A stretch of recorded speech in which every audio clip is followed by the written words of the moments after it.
What is going on, YouTube people? Neo Cards and Comics here today to talk a little NBA. I'm going to give some quick hot takes. I don't know if they're hot or not, but just some quick takes on the NBA season so far. It's more just general overall NBA takes, but then I do have some charts and graphs pulled up to look at some players and teams that are off to hot starts and some players and teams that are off to slower starts and see how that has affected their prices. For the purposes of this video, we are going to stick with the Eastern Conference. I'll do the Western Conference in a separate video. We'll see when that gets up. Maybe we'll put that up either over this weekend or maybe even sometime next week. So let's just go ahead and dig into it. I am recording this for the purposes of, if anything crazy happens in the NBA, Thursday night, right as the Kyrie Irving suspension news has just came down from the Woj bombs. So we will include that in here to give this context for when this is being recorded in case something else happens. In the East, the Bucks are just an absolute machine. 7-0 without Chris Middleton, and Drew Holiday was in and out of the lineup a little bit to start the season. Giannis looks like an absolute monster, and he's playing like 29 minutes a game and putting up absolutely huge numbers. We will talk about his card prices in a minute. My beloved Cleveland Cavaliers. This is the most fun I have had in a while watching regular season games. I was losing my mind during the Celtics game on Wednesday night. Donovan Mitchell looks absolutely fantastic. Garland looks fantastic in his one game back since the eye injury. They are probably going to have a little ups and downs just as those two integrate in with each other and get used to playing with each other since they haven't had that opportunity. But the Cavs look like a force in the East. Yes, I am biased. Raptors, Pascal Siakam is playing like a madman and nobody cares. We'll talk about his card prices in a minute, but go look at the numbers that he's putting up and go watch him play. Dude is legit good. Hawks, Celtics. Celtics kind of ran into the Cleveland buzzsaw the last two games, but Tatum and Brown have been playing absolutely amazing, even with all the coaching nonsense. The Hawks are still trying to get comfortable with their backcourt with Young and Murray. I saw Young actually had an eye injury the other night, but it sounded like he wasn't going to be out for any particular major amount of time. DeJounte Murray has been playing really, really well.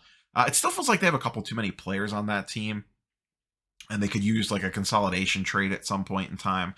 But the East is going to be a mess. I mean, you could see it here in the standings, and there's probably a couple teams in there. Well, I guess actually, all the teams, when you look at that, the teams in the top 10 are kind of all the teams I expect to be in the top 10, other than maybe the Nets. And, well, at preseason anyway, not anymore. But pretty much all those teams that are in there, other than the Wizards, I think if you swap the Wizards and the Nets and said, hey, these are the 10 teams that are going to make the playoffs / play-in before the season started, I think that's holding true. The question is going to be is who makes the play-in line versus the actual playoff line, that 7, 8, 9 seed versus that 6 seed. That's why these games really matter. That Celtics stuff with the Cavs was really important, just even for tie-breaking situations later on in the season. 76ers will skip over the Wizards. No offense, Wizards fans. 76ers, they just lost James Harden for a month after already kind of having a rocky start to the season. Embiid looked a little disengaged. Maybe a little out of shape. Tyrese Maxey, though, looks great. Did not pull his card prices, but probably should have. He's been playing really well. And his role and numbers could even increase with the recent Harden injury. We'll see how that affects that team. The Knicks just continue to grind out games. They're going to beat the teams that they are supposed to beat, and then they're going to kind of like probably split the difference against everybody else. They'll win some that they're not supposed to, so on and so forth. But they're just feisty. They're going to play hard. Thibodeau's got them rolling for Knicks purposes anyways, but they're clearly lacking a star. Like Jalen Brunson was a very nice pickup for them. I'm sure Knicks fans are having a hell of a lot of fun watching Donovan Mitchell carve up the league on a nightly basis in a Cleveland uniform instead of a Knicks uniform. The bottom part of the league, the only couple teams I really want to touch on here, the Nets, obviously a disaster. We'll talk about KD's card prices here in a minute. They've absolutely tanked since the beginning of the season after tanking most of the summer. And now with the Kyrie news, he's out at least 5 games. And the quote from the Nets is currently unfit to be associated with the Brooklyn Nets. And he's out a minimum of 5 games until he rectifies the situation. This is all just coming down literally as I am recording this. So we'll see how that plays out. But would anyone be surprised if he never wears a Nets uniform again? I wouldn't. And Simmons is a mess. Ben Simmons is an absolute mess. KD looks like he's playing fine. Would anyone be surprised by a KD trade this year? Do the Nets just straight blow it up? Well, they've kind of blown themselves up, but from a roster standpoint, do they go and trade away these guys, or do they bring in Ime Udoka from the Celtics and see if he could turn this sinking ship around? Other team that I wanted to comment on down here is the Pistons. Cade Cunningham has looked really good to start the season. The Pistons are going to be one of those teams, I said this in the preseason, they are not going to win a lot of games, but they are going to be a fun league pass team. They're a team that you are not going to be sad to have to throw on an extra TV because they're just feisty. They have a lot of fun players. Cade and Jaden Ivey look really, really good.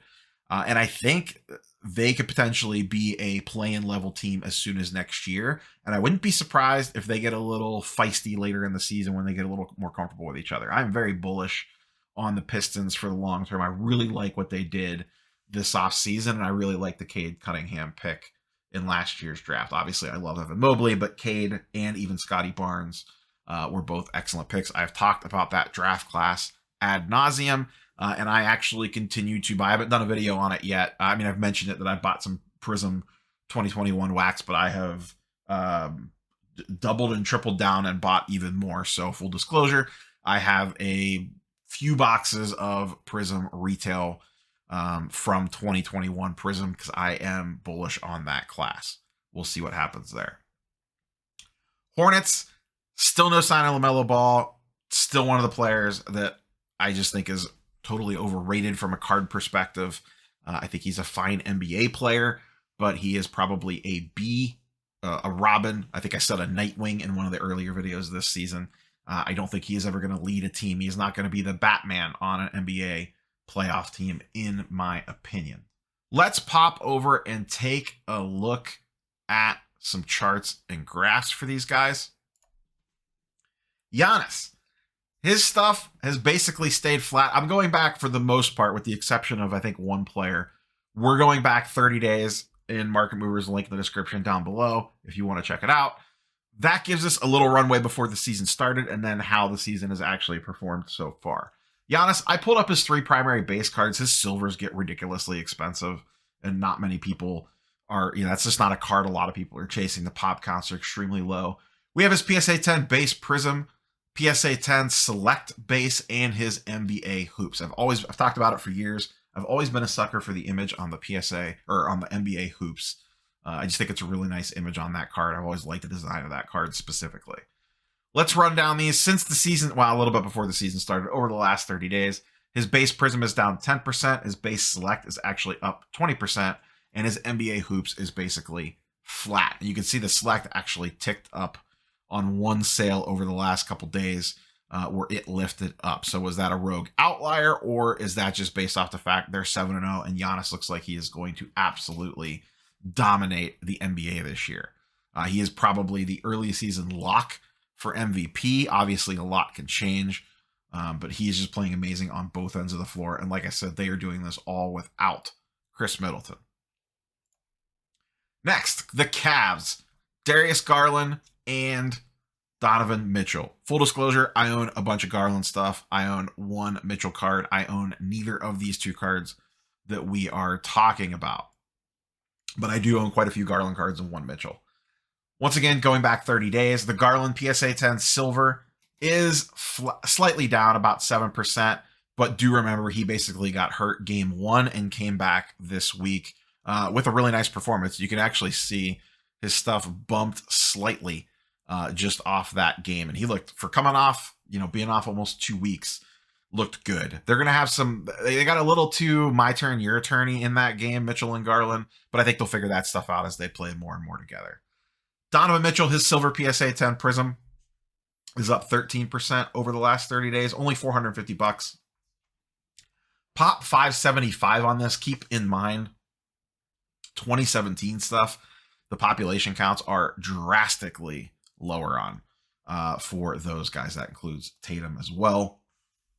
But generally speaking, the pop counts on the 2017 and older rookie class, that's where you really see that dividing line. 2018 in some products, not in Prism, but in Optic, you still see some pretty low pop counts. And then after that, it all goes to the moon. His stuff, obviously, was kind of trending down. Then the season started, and it's just been bumping up and up and up. A little market correction here. He, as fantastic as he was with like the 30, 40-point games that he was putting up, that is not sustainable, especially with Garland back now. That was destined to slow down, and I think his numbers will pull back a little bit. So he's not going to be putting up 40 burgers every single night like he was. But the Cavs are still probably going to be continue to win, and they're going to probably turn into. I'll be curious to see if a lot of the Friday NBA podcasts and going into this weekend, if it's a lot of Cavs talk. So they're going to kind of have the public eye for a little bit here. Them and the Bucks as they kind of really dominate the Eastern Conference. Thus point a whole 2 weeks into the season. Pascal Siakam, talked about him at the beginning when we were kind of running down the standings. He's from 2016. His population counts are even lower. This is his PSA 10 silver. It's only popped 200. It goes for $240. It's up 9% on the year. Only 2 have sold in the last 30 days because it's such a low pop. I'm telling you, dude's legit good. I have him in a bunch of NBA underdog leagues, and every team that I have him on is like in first place. I also have a decent amount of James Harden, so we'll see how that ends up playing out. But Siakam is just putting up absolutely monster numbers so far to start the season. And once again, if you haven't seen a Raptors game, I highly recommend go watching him play. He terrorized the Cavs in their only loss this season. But he is really, really good. He got super buzzy right before the, I forget what season it was. And then he came out. It was during the boom. I think it was right after the bubble shortened season going into that following season. He got really buzzy. People were really talking about him. His prices spiked. And then he was disappointing to start that season. And then he finished that season really strong. And then this season, he has come back on a vengeance tour as well. LaMelo Ball last 30 days. He has not played, obviously, due to what I believe is an ankle injury. I think I have that correct. His stuff has been trending down. Not surprising as he's not playing. His Silver Prism PSA 10 is down 13%. To be fair, one has not sold for almost a full week now. His Prism Base, which I just included in here because his Prism Silver is pretty low pop count. It's only popped 200. There is a printing issue with this card, I believe. But his Prism Base is down 36%. And his Optic Hollow PSA 10 is down 15%. Once again, that card is also not sold in about 8 or 9 days. So we'll see where the next 2 sales on that put it. I doubt it will be higher. We'll see. I'm not sure when he's actually supposed to be back yet. I haven't heard anything. So if anyone knows anything, leave it down in the comments below. 2 more to look at really quick, and we'll wrap this puppy up. KD, as we mentioned earlier, the Nets are an absolute disaster as they have just suspended Kyrie Irving for a minimum of 5 games. This is his Topps Chrome base. PSA 10 is down to $910. That's a 40% drop, $575. And this is pretty current. The refractor, I wanted to include, but just really not a lot of sales. This is the PSA 9. Only 2 have sold in the last 30 days. It's down 22%, but the last one has sold was on October 20th. I would imagine if you were buying, if one came up for auction today, that it would go for less than this $2,600 price tag. KD has this net situation and just general narrative streak going against him. Is he one of the best scoring forwards in the NBA and ever play? Yes. But there's just a general vibe around KD that the general public just does not like. They weren't thrilled when he left the Thunder. People don't treat that Warriors championship with the same gravitas as a lot of other championship rings. Then he went to this Nets team, and it's basically been an utter disaster. Very interesting what if was his toe being on the line in that 3-pointer in the, I think it was the Eastern Conference Finals, I believe, that one year, how things could look so much more differently now if that was a 3-pointer instead of a 2-pointer. Very interesting crossroads there. Last but not least, I did pull up Cade Cunningham. A couple things different with this one. I went 14 days. I'll explain the reason why in a second. And I went raw on the silver and hollow just because there is little to no grades on the pop report yet because this stuff is still pretty fresh. And that's the other reason why I went 14 days instead of 30. If you go back 30 days, you're still catching a lot of those early to market sales where the market's still trying to figure out what the price of this card is. So I didn't want to handicap him based solely off that. So I just went back 2 weeks to try to eliminate some of that market noise. Over the last 14 days, like I said, Cade has been playing really, really well. His Prism Silver is down 15%. His Optic Hollow is basically flat. Now, looking at raw cards, I look more as the overall trend, and I play a lot faster and looser with the individual percentage swings because you don't know what the condition of the card was that sold. Was the last sale happened to be way off centered, and that's why it went 15% lower. I did not dig that deep, so keep that in mind. But you get the general overall vibe of the trend line where it's basically been flat. So has this card found its floor for the time being? Maybe. We'll see what it looks like, and we'll have a better idea once graded stuff starts hitting the market, but then that's going to need a flushing out period as the population counts will be artificially low as the stuff starts trickling back in from the various grading companies. So that's all I have for you guys and girls on this one for the Eastern Conference side of things. Like I said, we will probably do a Western Conference version of this video as well. It just might be a few days later, depending on my ability and time to record. Catch you guys and girls on the next one. Peace.